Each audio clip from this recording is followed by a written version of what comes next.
আসসালামু আলাইকুম। আমি এস এম সাজিদ। আজ আমি আপনাদের দেখাবো ন্যাশনাল ইউনিভার্সিটির বিবিএ 2012-2018 তে যে কোশ্চেনটা আসছে বিজনেস স্ট্যাটিস্টিক্স এর। তো সেই কোশ্চেনের ভিতরে আমাদের একটা প্রবলেম আছে, stem and leaf diagram solve. তো এইটা কিভাবে করতে হয়, খুবই একটা ইজি ম্যাথ। আমার ভিডিওটা এ টু জেড দেখলে আপনাদের ক্লিয়ার হয়ে যাবে। ফার্স্টে আমরা যেই আমাদের সংখ্যাগুলো দেয়া থাকবে, এই সংখ্যাগুলোর থেকে হাইয়েস্ট লোয়েস্ট ভ্যালু আর হাইয়েস্ট ভ্যালু এই দুইটা বের করতে হবে। এখানে সব থেকে লোয়েস্ট ভ্যালু আছে হইলো 5। তো আমরা এখানে 5 লিখবো ফার্স্ট। দেন এখানে সব থেকে হাইয়েস্ট ভ্যালু আছে হইলো আমার 50। তো 50 লিখব। এখন এই স্টিম আর লিভস এর কাহিনীটা আপনাদের ক্লিয়ার করি যে স্টিমে কোন অ্যালফাবেট গুলো যাবে আর লিফে কোনগুলো যাবে। যদি আমাদের কোনো সংখ্যা হয় 21, ওকে, 21 এর যে ফার্স্টের যে সংখ্যাটা এইটা সবসময় আমার হবে যে স্ট্রিম। আর এই যে পরের যেই সংখ্যাটা এটা সবসময় লিফ হবে। এইটা হলো একবারে ইজি এবং শর্টকাট প্রসেস। এইভাবে আপনারা বুঝবেন। তাহলে এখন যদি আমার একটা সংখ্যা জাস্ট একটা ডিজিটের হয়, ৬ ডিজিটের, এইটার স্ট্রিম কত হবে, লিফ কত হবে? দেখেন ৬ ডিজিটের আগে কিছু আছে? নাই। তার মানে এর স্ট্রিম হবে 0 আর লিফ হবে 6। ওকে? আমি বুঝাইতে পারছি। এখন আসুন এগুলো আমরা ফিল আপ করি। যে আমার যেহেতু লোয়েস্ট ভ্যালু 5, তো আমরা আগে 0 লিখবো। এখন স্ট্রিম সবসময় 0 থেকে আমার শুরু হবে অ্যালফাবেট অনুযায়ী। 0, 1, 2, 3, 4, 5। এখন কথা হইলো কি, আমি বুঝলাম কি করে 5 পর্যন্ত আসবে? দেখেন এখানে আমার হাইয়েস্ট ভ্যালু কত আছে? 50। তো আমার 5 পর্যন্ত নিলে হইতো। এখানে যদি 60 থাকতো, 6 পর্যন্ত নিতাম। এখানে যদি 70 থাকতো বা 89 থাকতো, 9 পর্যন্ত নিতাম। আমি আশা করি বুঝাইতে পারছি। এখন দেখেন 0 নিছি যখন, এখন 1 ডিজিটের সংখ্যা কোনগুলো আছে? 1 ডিজিটের সংখ্যা ফার্স্টে আছে এইখান থেকে আমরা শুরু করি। 1 ডিজিটের ফার্স্টে আসতেছে হলো 8। তো 8 যদি পিক করি, 8 এর দাগ দিব। এখানে লিখলাম ফার্স্টে 8। তারপরে কি আসছে? 7। তো 7 লিখবো।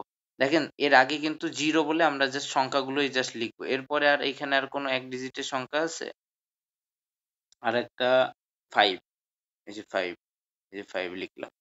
এখন এবার হলো 2 ডিজিটের 1 বা সামথিং। 1 এর সাথে যেকোনো সংখ্যা থাকবে। তাহলে 10 আছে, হ্যাঁ? তাহলে 1 তো অলরেডি আমি বসাইছি। 0 বাকি আছে, 0 টা বসাইলাম। তারপরে হইলো আবার 10 আছে। যেহেতু একবার 0 বসাইছি, আরেকবারও 0 আমার বসাইতে হবে। এরপরে এইটা পিক করলাম। এরপরে 13 আছে। 13 র 1 অলরেডি বসাইছি। তার মানে 3 বসাইতে হবে। এই যে 3 বসাইলাম। তারপরে আবার কত আছে? 1 ডিজিটের আছে হইলো 16। তাইলে জাস্ট 6 বসাবো। তারপরে কত আছে? 19, জাস্ট 9 বসাবো। তারপরে এইখানে আর নাই, 1 ডিজিটের এই কয়টা সংখ্যা আছে। এখন আসেন 1 ডিজিটের শেষে বা 2 দিয়ে যেই সংখ্যাটা শুরু হবে সেগুলো আমরা পিক করব। ফার্স্টে 2 দিয়ে কত কত কোনটা আছে? ফার্স্টে পড়তেছে 25। তার মানে 5 টা বসাচ্ছি। তারপরে কত আসতেছে? 21, 1 বসাচ্ছি। তারপরে 2 ডিজিটের এই যে 28 আছে, 8 বসাচ্ছি। তারপরে আছে 29, 9 বসাইতেছি। তারপরে আসে 20, 0 বসাইলাম। তারপরে 26, 6 বসাইলাম।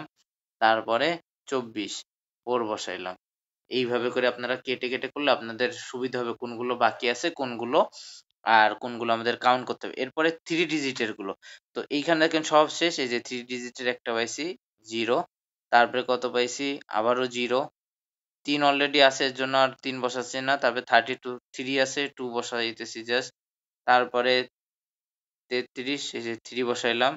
তারপরে 37, জাস্ট 7 বসাচ্ছি। 3 তো আছে, আর 7 বসাবো। আর 39, জাস্ট 3 আছে, 9 বসাচ্ছি। ওকে?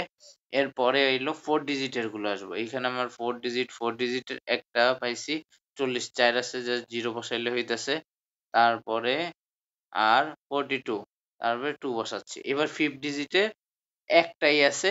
কই গেল? এই যে শুধু এই যে 50, এটা পিক করলাম, শুধু 0 বসাইলাম। এখন এইটাই আমার সলভ হয়ে গেছে। তো আমরা এখানে আবার ফ্রিকোয়েন্সিটাও কাউন্ট করতে হবে। তো এইখানে কয়টা সংখ্যা আছে? ১, ২, ৩, ৩ টে সংখ্যা আছে। তার এর ফ্রিকোয়েন্সি ৩। এখানে কয়টা আছে? ১, ২, ৩, ৪, ৫। তাহলে এর ফ্রিকোয়েন্সি ৫। এখানে কয়টা আছে? ১, ২, ৩, ৪, ৫, ৬, ৭। এর ফ্রিকোয়েন্সি ৭। তারপরে এখানে কয়টা আছে? ১, ২, ৩, ৪, ৫, ৬। ফ্রিকোয়েন্সি 6। এইখানে কয়টা আছে? ২। তার ফ্রিকোয়েন্সি ২। এখানে একটা আছে ১। টোটাল আমার আসতেছে n is equal to 24। এই ছিল আমাদের লিফ অ্যান্ড স্ট্রিমের ডায়াগ্রাম। তো ভিডিওটা ভালো লাগলে প্লিজ লাইক, কমেন্ট, শেয়ার। আপনারা যারা অনার্স থার্ড ইয়ারে আছেন তাদের জন্য এই ম্যাথটা সলভ করে দিলাম। Thank you for watching my video.